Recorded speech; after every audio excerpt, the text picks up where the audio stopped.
To add to your point, Final Fantasy 16 the demo is amazing. I beat the game. I beat the demo. It takes like 2.5 hours to beat. The gameplay is incredible. The boss battles are great, and you can make the game easy for yourself by picking story mode and equipping the rings that let you know when a major attack is about to hit you. And you can dodge, you can parry, you can block, you can do. I mean, there's not a lot of blocking, but there's parrying. And the story is very much influenced by Song of Ice and Fire by George R. R. Martin. It's very dark. It's very gritty. It's very violent. There's so many different twists and turns with the story.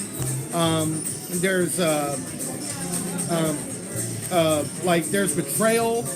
There's some major character deaths in the beginning of the game. That's just really shocking, but it does happen. And it's really, really well written, and the world building is great. And you see a lot of, it's very mature too. It's probably the most mature, violent Final Fantasy game ever created. And I applaud Square Enix for really stepping up, and probably this could be the best Final Fantasy game since Final Fantasy X. Like, you have to go all the way back to find something this great for the Final Fantasy franchise as far as new games are concerned. Sure. All right, we're going to move over to another table. A little moving. We're moving. We're going to migrate. Because I want to keep this iPad charged. I'm going to keep this whole thing charged for a long period of time.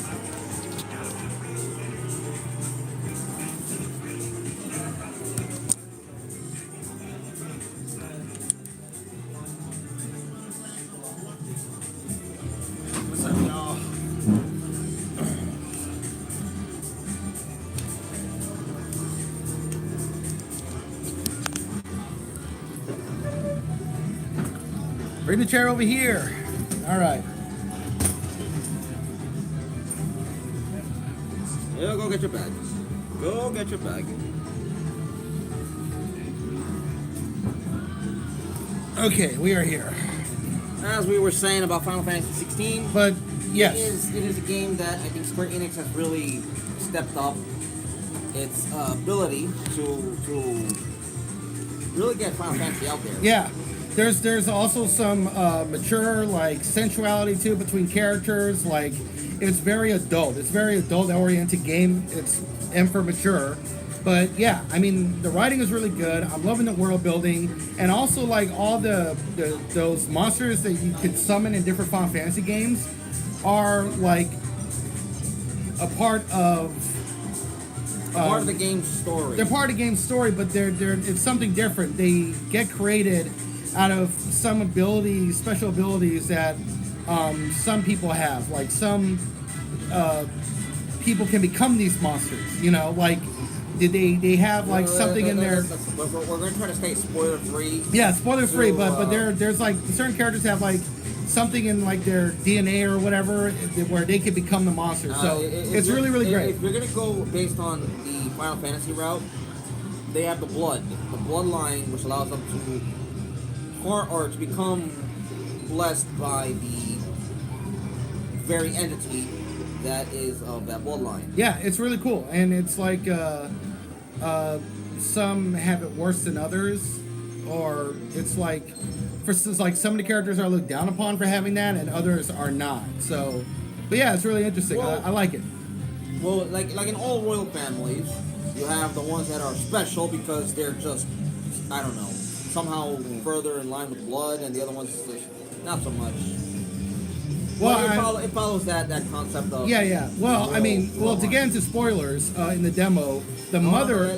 because you haven't played it. You haven't beaten it yet. No, I've beaten it, but you beat it? avoid the spoilers for people who have yet to play it or have not played it yet. Yeah, but it's really great. There's a mystery with the main character on his parentage, because we know what the father is, but, you know, there's a whole mystery with the mother, so...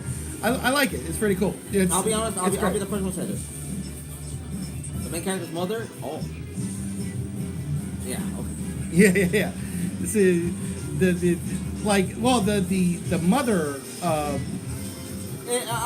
of his brother hates him because he's not her son. But yeah, it's very Game of Thrones in that sense. Like there's like clashes within families. There's betrayals. It's so cool. But I'm not going to get too much into spoilers. But it's very influential. It's very influenced by Game of Thrones and George R. R. Martin's writing. Yes, but yeah, Final Fantasy 16 really great. Spent 5 minutes talking about it, and We can move on 5 to. minutes? No, we spent about 10 minutes. But No, not, 5 not minutes. Not counting the minute. Well, for you, it's 8 minutes. I just started 5 minutes. Yeah, because of my technical difficulties. But yeah, the game is just incredible. The game is great, and I'm looking forward to playing it next Friday. When I get the game, I'm probably not gonna leave the house. If so, it looks so great. Mm-hmm. What else did you think about the game? I thought the game was very unique in the way it was going with the story. Normally, Final Fantasy games, they give you the tutorial and then you fight into the story and you get to the point. However, here it actually gave us a snippet of what's coming forward, and then we get to that point in the demo, which I thought was great. Now I have one unfortunate incident. I do use the restroom. I'll be right back. All right, go ahead. Your belief on the game, your take on the story direction. Well, I think Final Fantasy 16 story is really good. It seems to be probably more accessible than previous Final Fantasy games. The gameplay is great. World building is great. The graphics are incredible. The graphics are insane. Like, the cutscenes and the gameplay are exactly the same. That's what's so incredible about the visuals and the graphics. I don't know what kind of game engine is being used for Final Fantasy 16, but it's crazy how I'm playing the game and I'm like, that's gameplay? Like, that's not cutscenes, that's gameplay.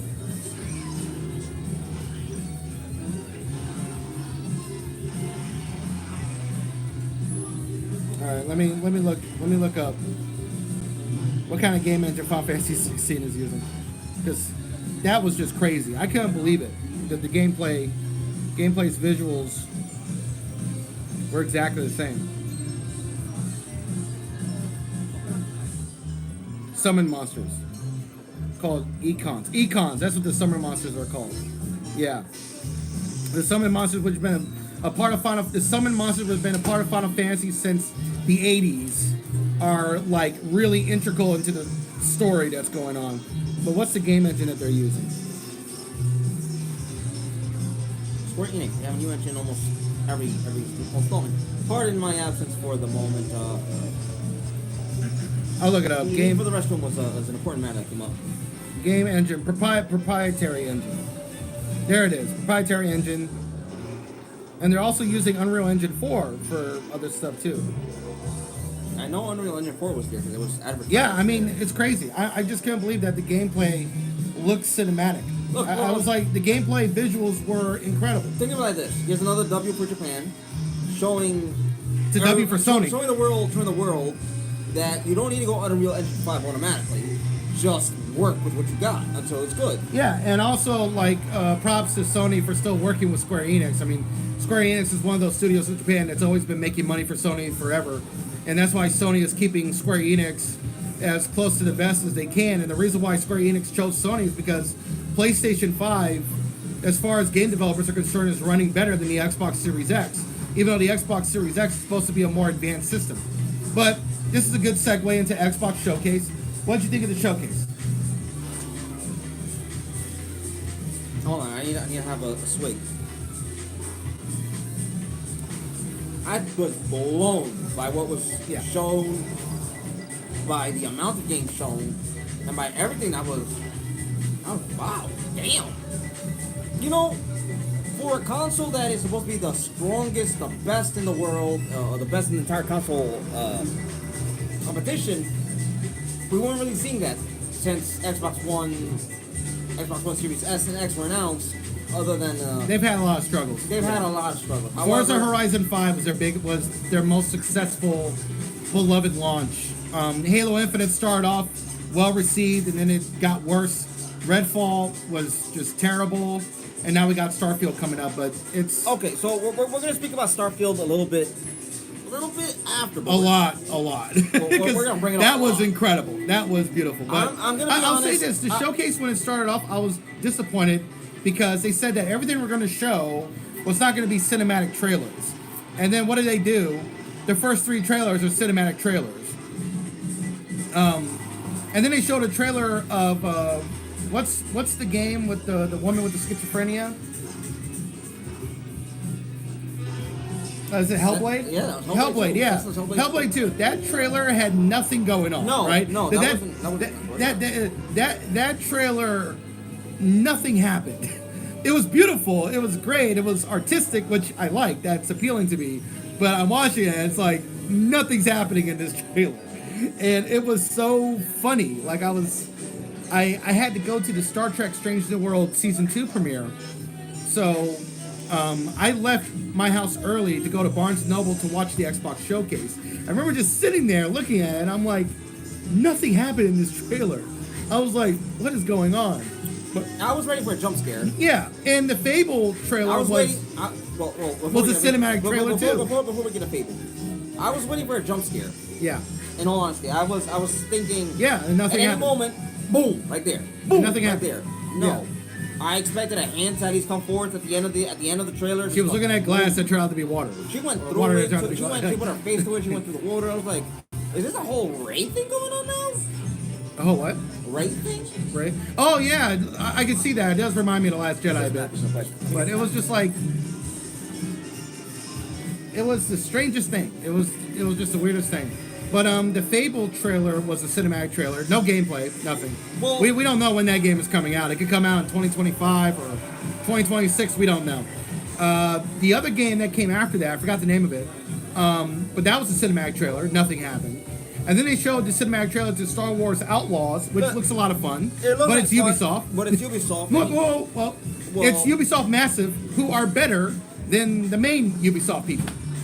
Listen, I thought it was your generic, oh, I'm a rebel, I'm gonna be a nobody turned into a rebel. I was like, I'm not interested in this shit. I don't want to play as rebels. I strongly despise rebels. I want to play it. I love the rebels, the good guys.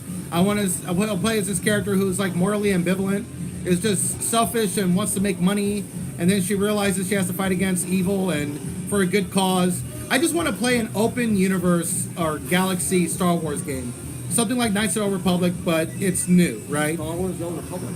Right. Star Wars: Knights of the Old Republic was was an open universe, open galaxy type of game that was open world, and it was really much ahead of its time. I believe and it was great. I believe if BioWare was allowed to make a Star Wars: The Old Republic spin-off for consoles, where you're not tied to an online component. No, the Knights of the Old Republic came out on Xbox and PC at the time. I'm talking about. You're talking about the PC game? I'm talking about the PC game, Star Wars: The Old Republic. That's not coming to consoles yet. No, I'm saying if BioWare was allowed to do an open world spin-off of that, for consoles and all things, whatever class, whatever I wish. class you want, yeah, you can do that. I wish. That would be a moneymaker. That would be great. EA. I would love that. But the problem is, it's EA. Well, EA doesn't know how to monetize off of that because they could try and monetize it the way Activision does it with Blizzard and Diablo games. But EA is kind of okay. We're gonna segue into well, here. EA is done making Star Wars, and they're probably skittish on doing any type of monetization with Star Wars after what happened with Star Wars Battlefront 2. Well, that's because they had Andrew Wilson in charge heading up all that shit. Who never wanted the thing in the first place? No, it's not Andrew Wilson. It was Patrick Sutherland. Who never wanted the Star Wars license at all. I don't know what convinced them to do it, but he never wanted it, and so he was stuck with it. The previous guy before Andrew Wilson got it. Oh, yeah. He got it. Because back then it was a huge thing to have that. Yeah.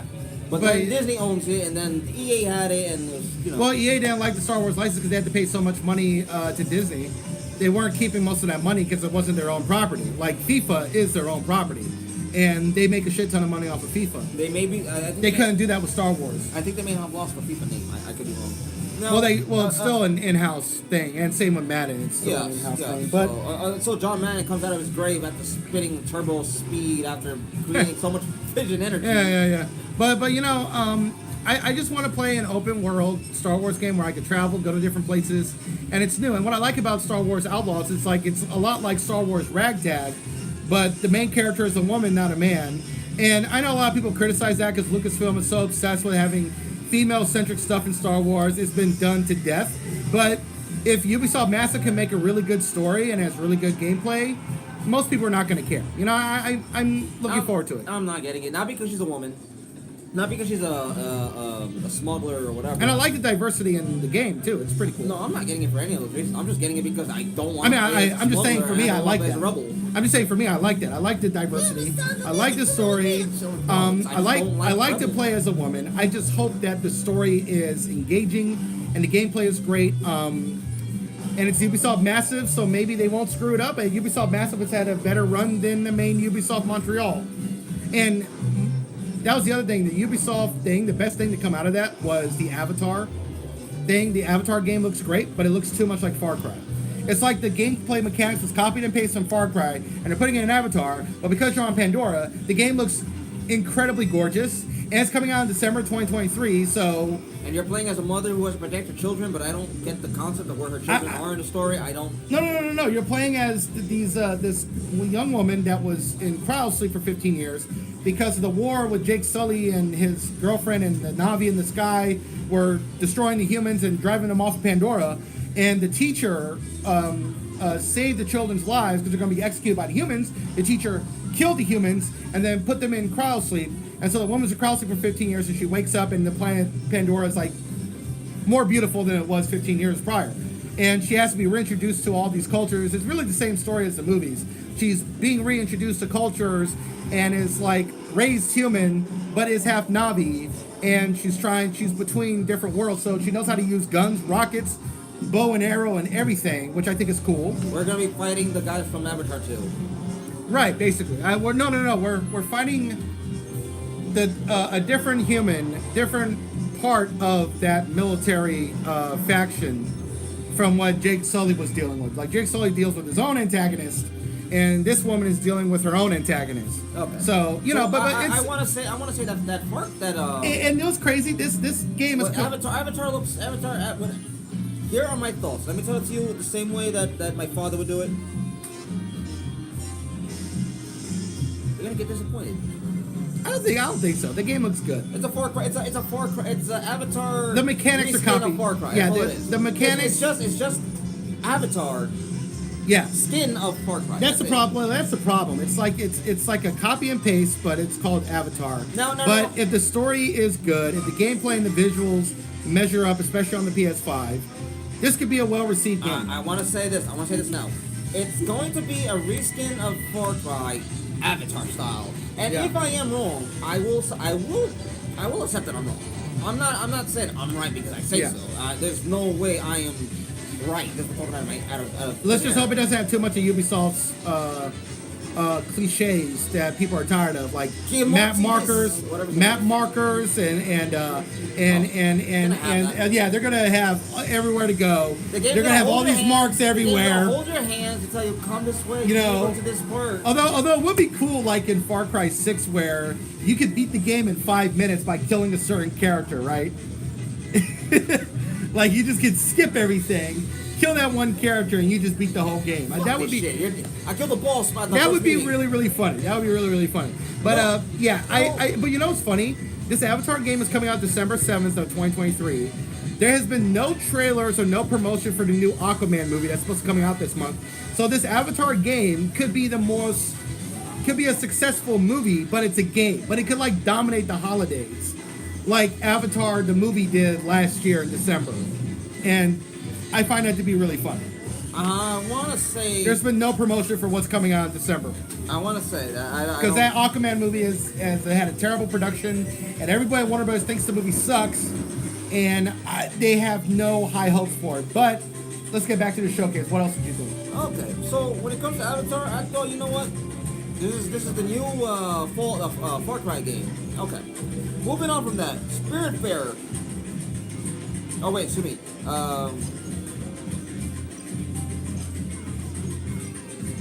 Sorry, Payday 3 was launched.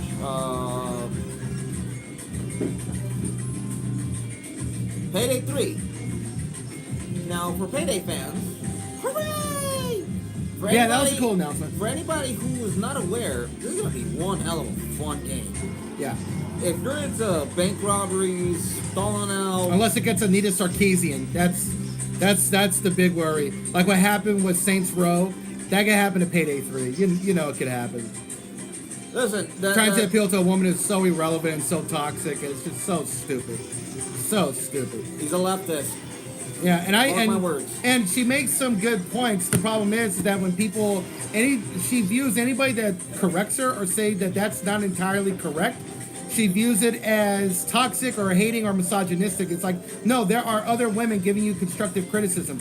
Like, she like yes, there's misogyny in games with game developers and appealing to a male-dominated audience, mostly at the time.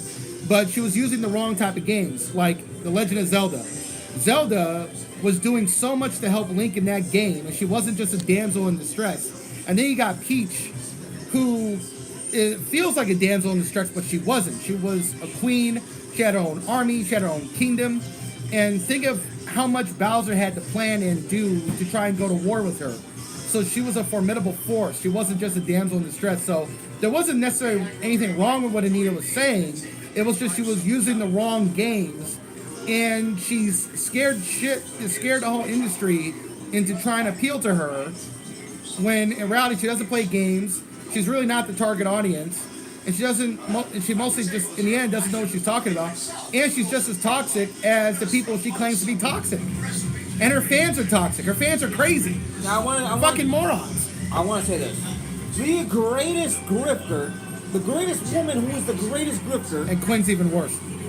Quinn. You know Zoe, what's her name? Zoe Quinn? Zoe Quinn's even worse. She took $80,000 from donations to make a video game she never made. Instead, she spent it to go on vacation in Japan for like 2 months.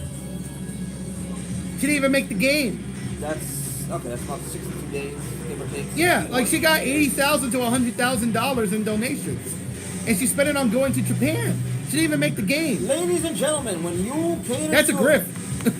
That's theft too. Zoe like, Quinn, Anita Sarkeesian, and what's that other girl's name? I can't remember her name, but an irrelevant person. Zoe Quinn's the worst. Zoe Quinn's the worst. You see her, remember, you tell her walk the other way. Walk the other way. You tell her thief, and walk the other way quick. Yeah, Anita Sarkeesian, if you see her, you tell her you dumbass, and walk the other way. And like every grift, feminist frequency completely fell apart because they're still getting money. Yeah, but they completely fell apart. They shut themselves down. Like it's not even. They shut down the whole thing. I mean, they still make videos, but it's not what it was because the viewership went down because she stopped talking about video games and she started talking about other things that people just didn't find any interest, and people just kind of know who she is, you know. But yeah, anyways, back to the Xbox Showcase. What else? What else was shown at the Xbox Showcase? Okay, another thing that was shown was the Liza P. coming to Xbox Game Pass September 20th. Liza P. Looks great. Looks fantastic. I want to say the next thing that was talked about was Persona 3 Reload. So for anyone who has another Persona game has not played Persona, Persona 3 is a must play. Okay, don't take my word for it just because I played Persona 3. I love Persona. Take my word for it as somebody who loves the narrative, the story, not the message or ideology. The story. The gameplay is phenomenal and it's tied with the story. And for anybody saying, you know, it's not so much to have a female protagonist, that's another Persona 3 game that is not denied, but is in the thoughts, in the mind of being remade. Persona 3, I truly applaud as a game people should play. Especially if you're into the Persona, you recently played Persona 5, Persona 5R, 5R, is it? Persona 3 R. He's the expert on Persona.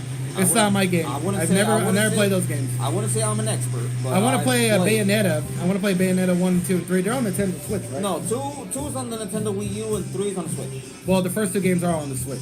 No, the first one is PlayStation and Xbox. No, but Nintendo has imported like Bayonetta games to the Switch. Like all 3 games are on the Switch. Are they? Yeah. I'll have to look for that. They put them all on the Switch, I think. I'll have to look for it. I don't recall seeing them. But what we're gonna look for next is the Avowed. Okay, so that trailer looked really good, but the game looks fundamentally different than it did last year or 2 years ago. Like, it's like they got a new game developer, and she seems to be pretty good, but the visual look of the game is really different. And I just want to give a shout out to all the female game directors that have been interviewed this week who are making these games.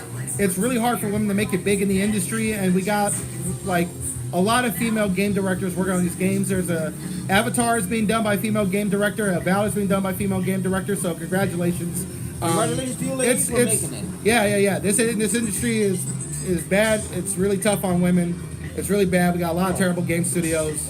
Well, I want to say there's a lot of terrible game studios. Yeah. A lot of terrible game companies. And minorities. And a lot of I have no idea where that came from. We'll get to that. No, women and minorities and stuff in a lot of these game studios. I was talking about and game studios and game companies. But and okay. Ubisoft is not perfect either. Ubisoft had their own big time lawsuits and. Sir, Ubisoft is a total piece of shit. They gotta get rid of whatever his name is. The CEO, they gotta get rid of the CEO and put somebody who knows how to fucking play. Well, the family owns most of the shares, so they're not going to be. They don't have a son or a daughter that plays games? No, they have. The whole family owns the company, and the problem is that they're majority shareholders, majority owners. So that CEO is not getting removed unless the family wants him removed. And who's going to replace him? Another member of the family that doesn't. That's probably going to be keeping on with their greedy practices, but. Yeah, it's and Activision Blizzard is terrible to its female co-workers as well. So, if you're a woman in that industry and you make it big and you're a game director, congratulations, you've been through the gauntlet. If you're in the upper echelons of management, congratulations. Yeah, and if you're somebody who can get a bigger say over Kotick, Bobby over there, please do. Yeah, but put Bobby He's Kotick. fucking shit up. Yeah, Bobby Kotick is a piece of shit. Like, fuck Bobby Kotick. I don't care if he ever hires me. Like, it's a piece of shit. But Okay, hire him like, all right. First thing I want to say to you, boss, fuck you. Next. And what's the other games from the Xbox Showcase? The next one after that was the Sea of Thieves. Okay, another update. Yeah, another update? DLC. Yes, Flight Simulator 2024. I'm looking forward to the Dune thing. Yeah, because I'm going to see that movie like 5 times in theaters. I would love to fly on Dune. I would love to fly around in that ship. The little whatever dragonfly. Yeah, I finished reading the book recently, and I finished reading the book 2 days before I saw the new trailer for Part 2 of Dune, which adapts the second half of the book. And there's so many images from that movie that just came straight out of the book. So that's pretty cool that Microsoft is kind of cashing in on that. Flight Simulator, Dune, Arrakis, to get to fly around Dune. That's going to be fun. I like that. I'm looking forward to that. Now, I want to mention that there's a... Forza Motorsport. More Forza. Now, I want to mention Like a Dragon 8. Okay, what do you think about that? Infinite Wealth. What do you think about it? I'm not sure what to think about it. I'm excited, but at the same time, I'm like, there's a lot to look forward to. There's a lot of expectation. Want to say that because when it comes to the fan base for Like a Dragon, the fan base is, the expectations are high for any franchise, especially for something well below, that's been long-standing, long-running. Your fan base gets very protective, should we say, about such things. And I'm excited about what potentials are going to come into the game, into the franchise. It looks promising from the trailer. Mm-hmm. And I want to mention another thing, because we're not going to stay on it too long. Fallout 76 is going to have a new update. It's called Atlantic City. Atlantic City. What game again? Fallout 76. Oh, yeah, that. Okay. Another update for that. I do appreciate Microsoft just keeping these franchises going. Like Elder Scrolls is getting another expansion too this month. Yes. Now another game. Oh, and speaking of Ubisoft, Skull and Bones is finally getting a beta test after 6 years of development. 10 years if you include 2013, because they came up with the idea. They got put into Assassin's Creed game, and then they decided to turn it onto a game in Ubisoft Singapore. And they can't cancel the game because the government of Singapore is giving money to the studio to make the game. And if they cancel it, the government loses a shit ton of money. So they got to keep it going. On top of that, and I feel bad for that studio. Those people are being forced to work on the shittiest production for years and years and years. That studio is going to get shut down. No, you know what? If the game comes out and it flops, which we think it will, it's probably going to be a terrible game. It's probably not going to be well received. The sales are probably going to be shit. And if it's shit, then the studio's going to shut down, and then the government is just going to cut its losses. I don't know how they're going to get their money back, but but I do hope the game is a success because it looks interesting. I hope it's a good game. I hope it sells 10 million copies. I hope it brings in whatever microtransactions so that studio can stay around and just keep working on that game for like 10 years. I'm on the other end where I believe that Ubisoft is just going to axe them. They're never going to make a sequel to that game. They're just going to keep adding expansion to Skull and Bones, and just terribly sad. That's a waste of resources. Anyways. It's just such a troubled game. But we've had games. It's so bad. It makes I don't want to say it. Fallout 76 looked like the same. No, well, we don't know that because we haven't played the game yet. It could still be a good game. It could be a well-received game. There are games with bad productions that became great, like Dragon Age Inquisition, terrible production, turned out to be a great game. Red Dead Redemption 2, terrible production, masterpiece of a game. So, you know, and then there's The Last of Us Part 2. Terrible production, workers forced into crunch, was a great game. And From Software forces all their workers into crunch, mistreat all their workers and their female co-workers, underpay everybody and overwork everybody, except for Hidetaka Miyazaki, who made it big because he proved himself by creating a whole new genre. But the games come out great, even though, you know, it's just a reality for most game studios. The only game studio that doesn't crunch their workers is Insomniac Games. Insomniac is the only studio that doesn't crunch their workers. Okay, another game that was released was Path of the Goddess. Okay. It's a new game coming from Capcom. I'm excited about it. Overwatch, I don't care about. Well, Overwatch 2 is gonna get the PvE update, which is gonna be a paid expansion. Yeah. Kind of expansion paid. You pay for it. We get 3 missions. That's coming somewhere around in August, right? Yeah. Yeah. Okay. And then you have the Persona Mastery. That's coming out November 17th. Well, that's another Persona game. Yeah. And Cyberpunk Phantom Liberty looks incredible. I mean, that whole area. What's it called again? When you go into the stadium, what are they calling it again? I gotta look at the name of this location. I forgot what it's called. It's called I don't know if it's called the Gorge.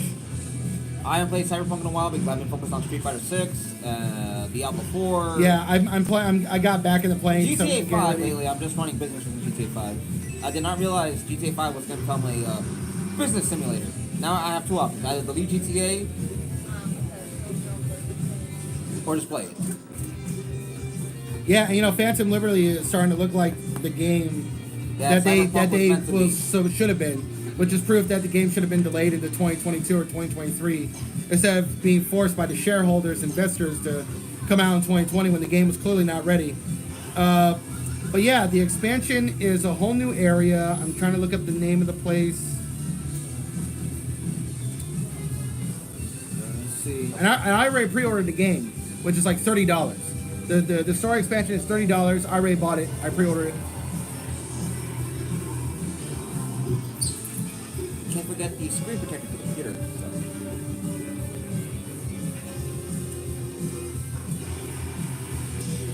Well, while he's looking up the area, I do want to mention that the game looks phenomenal.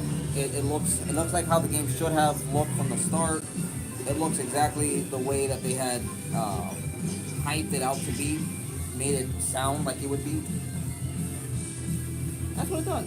Dogtown, that's what it's called. Dogtown. And it looks so great. There's so many features and so many new, like it's a whole new area. It looks very messy but also beautiful at the same time. It's very cluttered. And there's also an area where this guy's selling guns, and this guy got like a shit ton of guns all behind him, and he's just selling it. And he can also blow fire out of his elbows and stuff because he's got like flamethrowers attached to his elbows and stuff. Like, it just looks so cool. And when it comes out, it might be broken. There's going to be bugs and glitches because with every story expansion, every update, there's going to be some type of bug or glitch. But I love that they promoted Paulo Sasco. I'm glad. I don't know if they fired some of the people that were working on Cyberpunk at the time, but I'm good. But Paulo Sasco was the quest designer. He wasn't the game director. The game director of the base game I don't know if he's still working at CDPR or if he left, but he's not working on the game anymore. And Paulo Sasco is the lead designer and not. I don't know. Take a moment, catch your breath, catch your thoughts. I don't know if he's like the lead designer and the lead developer and quest designer and storyteller on Phantom Liberty. I don't know if he's the lead game director, but he's basically been promoted, and that's good because he's a really, really good writer. The quests and the side quests that he wrote for Cyberpunk 2077 were incredible. So I'm looking forward to that. The game just looks great, and Johnny Silverhand is back, and you might get a new ending in the game because of the expansion because this woman named, I think her name is Raybird, or about the president, the supposed president of the game? No, the new character called Bird is trying to look for a cure for for V, and the chip in her brain, his or her brain. Mind you, I'm gonna say this is an expansion, but it's also a in between from when you have the chip to when you get to the part of destroying a top tower. Yeah. But whatever you do when you complete it, it will give you a new ending. So maybe V might not die with the virus. Like he or she might actually survive. Dang. So that's really cool. Find the name yet? About to look her up. I don't want to move on forward if you're gonna look for this stuff and then find it and then like, oh, we gotta backtrack back to that.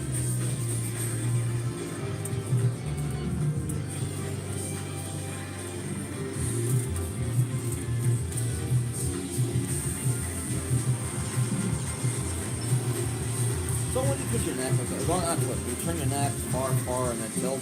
You get the crack if you're able to. You can do it once, twice, maybe 3, 4, 5 times. Yeah, I'm trying to find. Once to 5 times. I could do it a total about 3 or 4. You know, President Myers.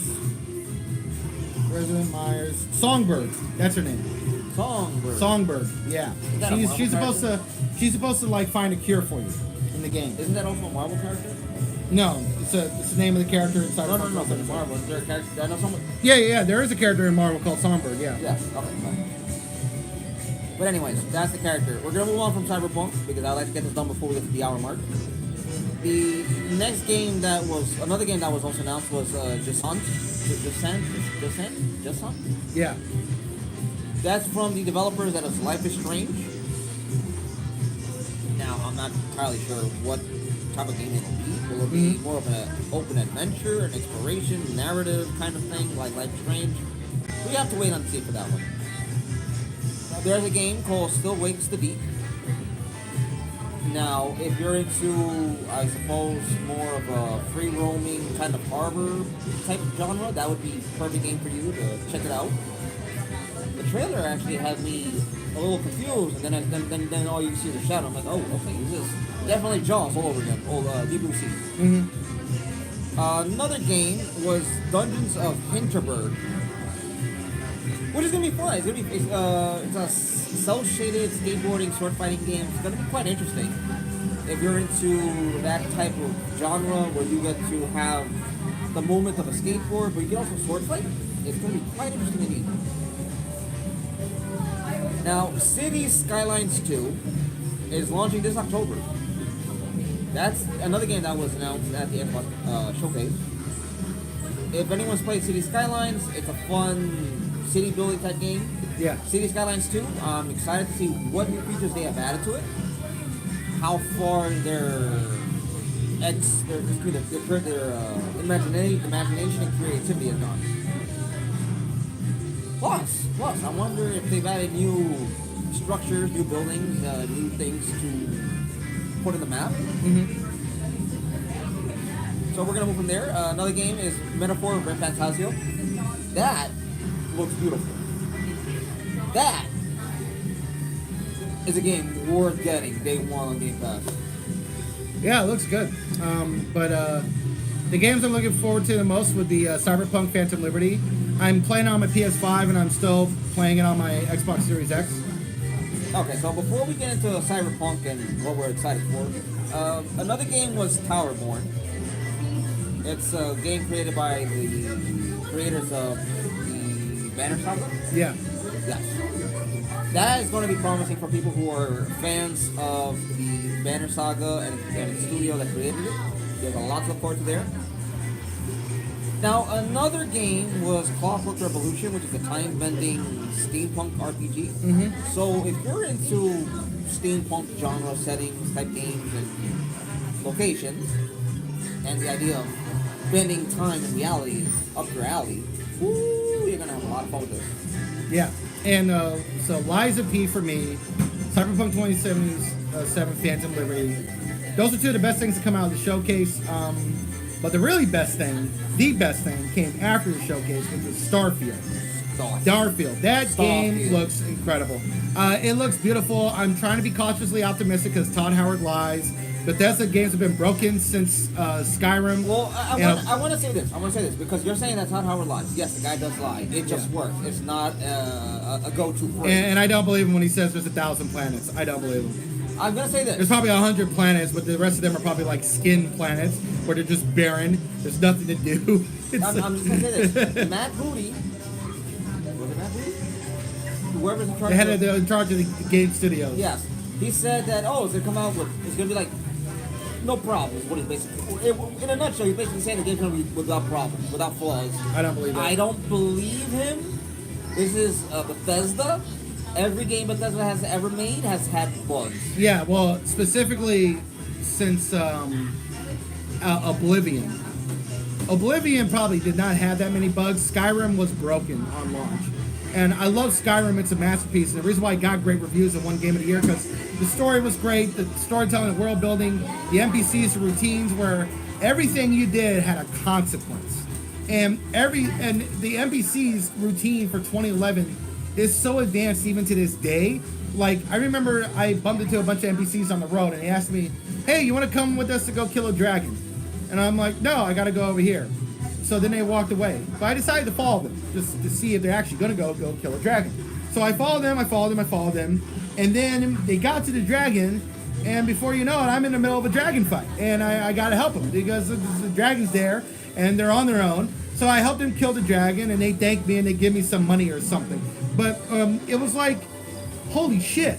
You can follow a character and they're going to do something that they're going to do. And they're going to die if you don't help them with that. Right, and they're going to do it. They're just going to do it. And the only problem that makes Skyrim outdated is that whatever you do that's major doesn't really get acknowledged afterwards. Like, you just saved Skyrim from dragons. And nobody is thanking you. No one is telling you, hey, thanks for saving us from dragons. Like, what's so incredible about The Witcher 3 and especially the expansion of Blood and Wine, you saved Toussaint from an evil vampire that was trying to kill everybody, a bunch of vampires. And everybody is thanking you after you kill the vampire and you save everybody and it's over, it's ended. And, you know, everywhere you go, everyone's like, oh, look, there's Geralt the Witcher that saved us from the vampires. Thank you so much. And you can hear it in the dialogue, you know. And CDPR is a smaller studio, and yet they gave more attention to detail with stuff like that than Bethesda, which has way more developers than CDPR. Mind you, as of now, they have way more and fun. way more now. Yeah. Way more fun. But Starfield, the NPC routine is there. Some of the graphics are a little bit rough, but the graphics are way better than they were last year. The NPCs... The gunplay, movement, the gunplay is better. Looks a lot smoother. It looks like the NPCs are responding to you and trying to attack you. But here's my thing is that as beautiful as it is, the graphics are great, and the customization on the spaceship, that's going to be crazy. Oh, that's going to be so much fun. People are going to be obsessed with that. People are going to be obsessed with that. They also spent a great deal saying how character customization is going to be open to the point where you can do whatever you want for your character's appearance. I'm going to do that too. I'm going to play as a woman. I'm going to play as a black woman with a mohawk, and her name will be Shaniqua. I've got no comments there. I will be playing as Shaniqua. But it's going to be great. I can't wait to create that character and play as her. September 6th it's coming out, which is a Wednesday. And I wish I would pre-order the game, but because I don't trust Bethesda, I don't want to. But I really want that box with the watch. It's like, it looks so cool. That looks so cool. That box and the watch, I want that watch so badly. Hopefully I can find that somewhere on eBay or something, because that suitcase and that watch looks so great. But I highly doubt it. I will say this. Well, I am concerned. Is that suitcase and that watch going to be real? Well, or is it going to be trash bags? It comes with the system, and it's like $500. You're pre-ordering with the Xbox, with the box, and with the watch, with the game. It's like, let's hope it doesn't poison people like what happened with Fallout 4. 76? Yeah, 76. I thought it was Fallout 4, but yeah, 76, where the helmet was poisoning people with lead or something. It was like getting people 76 sick. was the one with the bags. I think 4 was the helmet. Yeah, 4 was the helmet. Yeah, the helmet was getting people sick. That was with Fallout 4. Then they had to call back, of course, and fix that. But call it back. Yeah, we're gonna get it back out to you in like 3 months. But here's my issue with Starfield, and I saw it in the trailer. I saw it in the whole review in the end. Those artifacts are connected to aliens And I feel like the game is going to go from like hard sci-fi to science fantasy, because the artifacts you get from the aliens are going to give you special abilities to like levitate stuff and to be like almost a powerful like deity or whatever. And I'm like, okay, that's cool, but this is the kind of thing with Bethesda. They're a fantasy game studio that make fantasy games, and you're trying to get a fantasy centric minded game writers and studios to write science fiction, but they're writing science fiction like fantasy, so it's more like science fantasy and like Star Wars than hard sci-fi, which is what it should be. Now, Fallout was science fiction, and they did their best, but even that had more fantasy elements than it probably should have, you know. But yeah. I want to say this. Bethesda, I hope you deliver on Starfield. I hope so. Me too. I want to play this game with a smile on my face, knowing that everyone who's saying that Xbox needs to deliver competition, they need to deliver games, they can eat their words, knowing that Starfield is one of the greatest Xbox exclusives out.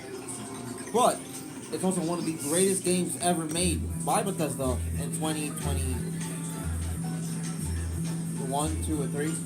What? Well, when was Starfield first in development? 20... Well, it's been in development since 2017. So it's coming out this year. So it's been 6 years development. So since 2017. So a game that's been in 6 years of development, that people will be able to say this game took 6 years to make and it's a masterpiece. Yeah, it needs to be That's a great what I game. want. Yeah, I mean, it needs to be so great that it's going to be in competition for Game of the Year. I mean, I think Legend of Zelda: Tears of the Kingdom is going to win Game of the Year. I think that's just it.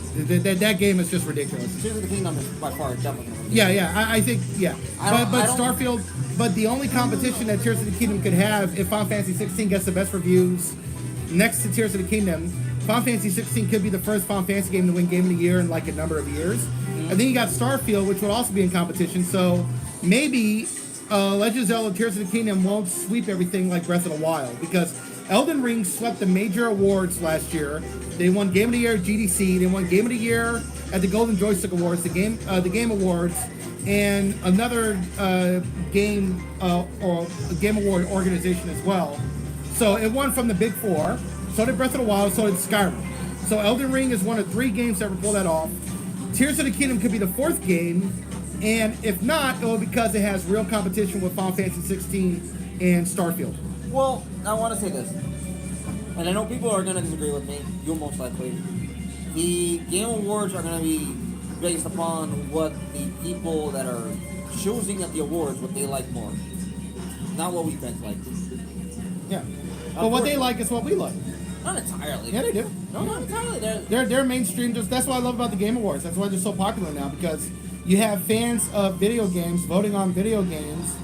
And, you know, the fans might feel differently, but there's a lot of fans. Like The Last of Us Part 2 was polarizing when it came out in 2020, but there were a lot of people that loved that game, thought it was great. There were a lot of people who didn't. And so, you know, it won Game of the Year at Game Awards. It won Game of the Year at Golden Joystick Awards. It lost in other award shows against other games that were great, like Ghost of Tsushima and Hades as well. But yeah, the Game Awards is great because it's voted on by fans, who a lot of them are journalists, but they're fans too. There you go. Keyword right there, journalists. They're journalists, but they're fans too. They might not like toxic gamers. I don't like toxic gamers, but yeah, that's fine. I want to mention this. If your career is in journalism, you need a new job. AI is here. Yeah, a lot of journalists, gaming journalists, stuff are getting fired, shut down left and right, and it's only because they make gamers the enemy when they probably shouldn't. You can't generalize the whole demographic because of a bunch of scumbags on Twitter and Reddit. Like, you know, you can't take 100,000 scumbags and make it like that's millions of gamers. Like there's a billion gamers out there. There's billions. There's 2 billions of gamers. There are billions of gamers. We'll use the yes. We'll use billions. Yeah. And most of them are just not like those people on social media. It might feel that way, but it's not the case. So. Now, anyways, we've been on this for nearly an hour.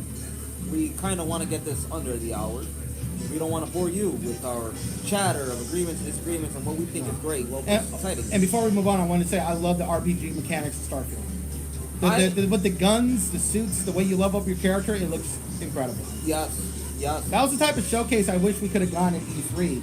But because these studios are doing everything online and from home, they can do that. They're not on a time limit like at E3 where Bethesda only have 90 minutes and we got to show all of our games for 90 minutes. So we can't do a showcase on just one game. But for Starfield, they're able to do a 45-minute showcase. And when the game comes out, I'm going to play it, and then we get ready for Elder Scrolls 6. Oh, and Skyrim Grandma is also in the game. There's a ship that you're talking to, that you're communicating with, that's run by Grandma, which is Skyrim Grandma. And hopefully she'll live long enough to play Elder Scrolls 6. I don't know, but she's going to be 90 years old pretty soon, you know? God bless that woman. Almost 90 years old, God bless her. And God willing, she has many more years to come by, too. Yeah. Hopefully when Elder Scrolls 6 comes out, she's able to play it. Yeah, and that Elder Scrolls 6 isn't She's coming able out. to finish it, too. And Elder Scrolls 6 isn't coming out until like 2027, you know, at the earliest. Because these games from Bethesda are now taking 5 to 8 years to get made, you know? Well, I'm going to say this. And I know I'm going to get a lot of flack for this. A lot of games today are oversaturated with employees doing the same thing. However, it's on a larger scale. I understand that. Though at the same time, I feel that there might be too many employees. The concept is too many cooks in the kitchen. Yeah. And there's too many cooks in the kitchen when it comes to development. Bethesda, the problem with Bethesda is that their game engine is getting old, so now they're trying to update it and turn to Creation Engine 2. And I hope they don't use Unreal Engine 5 or 4, because as much as I love that game engine, Unreal Engines, games that are done by Unreal Engine, a lot of them have the same look. Most of them kind of have that same Unreal visual look. Bethesda games have a unique aesthetic.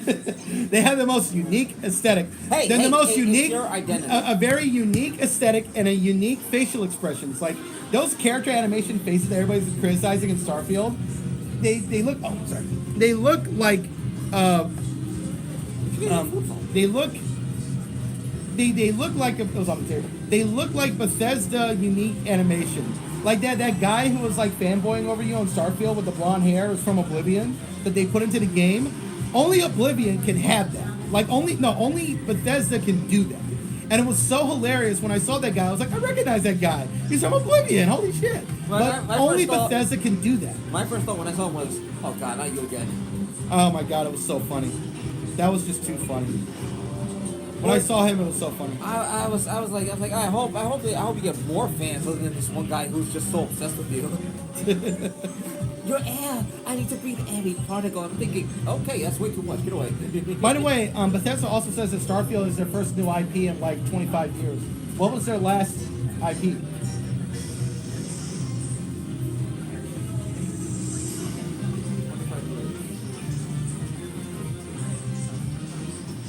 Elder Scrolls was no longer.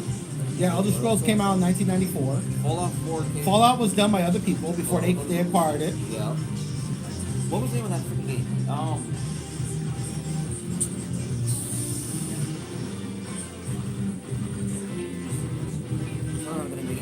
Can I look it up? I can't remember right now. Hold on, I think I'm about to find it. Was it Zero Critical? 25 Or years ago. Symbiocom? 1998. I'm looking at 98 right here. 98. It would be Zero Critical. I think it That would have to be it, yeah. Yes, Zero Critical. And I never played that game because I did not have a PC for it. It was on OS and Windows. Same thing with Symbiocom. Yeah, that must have been it. Those were excitingly different games. Now, Zero Critical, if they were to remake the game or add a new installment, it'd be nice. But maybe it wasn't Zero Critical. Hold on, I got it. Symbiocom or Zero Critical, I believe it was. Symbiocom. Anyways, ladies and gentlemen. That was a sequel, so it wasn't new IP. Unless it's Magic and Mayhem, which I don't think it is. No, then it would be 24.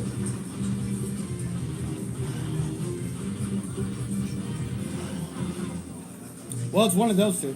One of those two. One of those two, yeah. 25 years would be 24. Go back to 97 would be 24. 96. Skynet? Skynet is Terminator. No, it's different studio. One of No, those. Skynet is Terminator. Is it? Yeah. Oh, yes, it Yeah. is. And that was a good game. I remember that. Okay, I'll look it up later. I'll ask it on Reddit. We'll find out later. So we're not just on the phone while. But Action Burger is closed. It's 1 o'clock. So Well, yes, it is. All right. I guess we're gonna have to wrap this up. Again, this is Steve Stoltz Nerd Talk with Brian J's Nerd Talk. Yes, Brian J's Nerd Talk, y'all. Please leave a like down below. Subscribe if you like this content and content like this. Please leave a like. Feel free to comment. And we will be covering. Well, at least I will be covering another topic maybe tomorrow. Because there's a lot of topics to cover, and when it comes to thoughts and nerd talk, June is full of game news and game releases. Since E3 is mostly gone, these game studios use the month of June to make all the big announcements. But Xbox, and I love the PlayStation 5. I do love Sony's games for the most part, and their mentality is narrative-driven games, and I can appreciate that. But I will have to admit, Xbox really did kick their asses because that PlayStation Showcase was a massive disappointment, and Xbox and just kicked ass. They did. They really kicked ass this past Sunday, and bravo to them. Hopefully their games reach the hype. Kudos to them. Hopefully their games reach the hype. Starfield has to be great now. That's what it has to be. No, it's not just Starfield. It's every single game that they announce in Game Pass needs to be great. Well, some of them could be disappointing, but Starfield especially needs to be great. There's a lot of pressure on that game. Yes.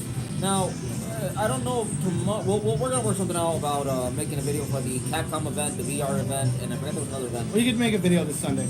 Okay. So this Sunday we'll do a video for Capcom, for the Capcom showcase that they had. I know there was a VR showcase, and I know there was another showcase after the Xbox. Yeah. So there's like 3 more showcases, but we'll do videos on those. All right. Expect a video from Steve Stoltz Nerd Talks either tomorrow or Thursday or Friday, maybe Saturday, in regards to some other topics that are currently going on within nerd culture. Excuse me. Oh, and I got my Saturday pass for New York City Comic Con. I am not buying a Comic Con pass. Those things are way too expensive. I got so lucky. I had the money.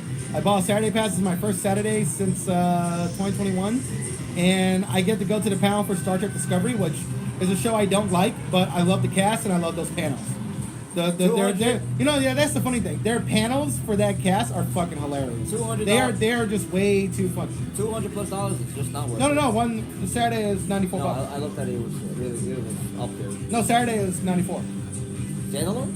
Yeah, I got a standalone, and I'll get the Sunday pass the week of. I'm not like I'll go there to get the Sunday pass on the week of. I'll consider it. I'll contemplate it. I'll see. Because Sunday at New York City Comic Con is Star Trek Day for Star Trek fans and cosplayers. So I will be in cosplay, and we will be doing photo shoots on Sunday. Sunday, that's usually the day, either Sunday or Saturday. That's usually the day. Well, moving on. And I will be having a Star Trek uniform. Yeah. Oh, we're gonna find a guy in pajamas here. Yep. Anyways, leave a like down below. Leave a like, comment, hit that notification button to keep up to date with what's going on. Yep. Again, this is Steve Stoltz Nerd Talk. All right, it's Brian J's Nerd Talk. Talk to y'all later. Live long and prosper.